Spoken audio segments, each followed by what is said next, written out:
жакшы жетелек арасында укук бузуулардын алдын алуу максатында буйрук чыккан. Бүгүнкү биздин жолугушуубузга сиздерге жалпыңыздарга белгилүү болгондой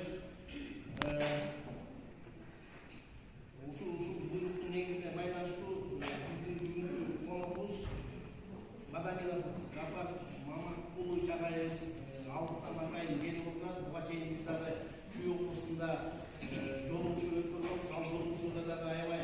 Эми бул жерде сиздер райондун жетекчилери ошондой болсо керек, жетекчилер бар, кээ бирлери бирок кээ бирлери ден соолугуна байланыштуу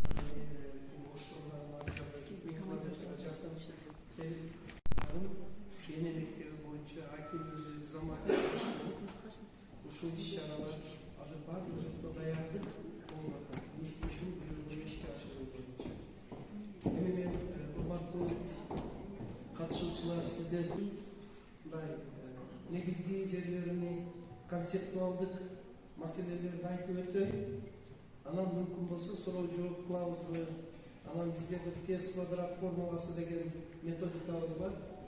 Мен 10 минут сүйлөп, 7 минут сүйлөгөндөн кийин сиздерге кезек берели, суроо жооп, пикир айтуу болсун. Андан кайра дагы бир 5 минут кайра сиздер менен ошентип жыйынтыктоочу менен өткөрөлү. Сиздерден бир сурооңуз урматтуулар. Мен билем, мен өтө алыскы бир райондон келип, борбордогу Бишкекке чүй деке айтыш оңой эмес. Сиздер мен билгенден артыкты билесиздер. Араңыздарда менден тажрыйба алуу, бизге билимдүү адамдар өтө көп, бардыгыңыздар эле ошондой.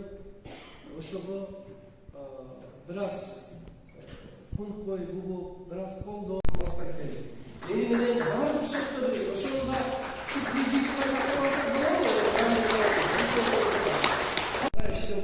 Вообще, аларда учебный процессте игровой форматта закрыты. Пластилин менен иштеп турат. Мындай кылган башы. Көзүбүзгө жакын алыш керек. Мынау ар бир адамдын мээси экен. Иштеп коюңуздар, мынау ар бирибиздин мээбиз. Эгер бар болсо дегендей. Заряжай мозги, если есть это, ошондой.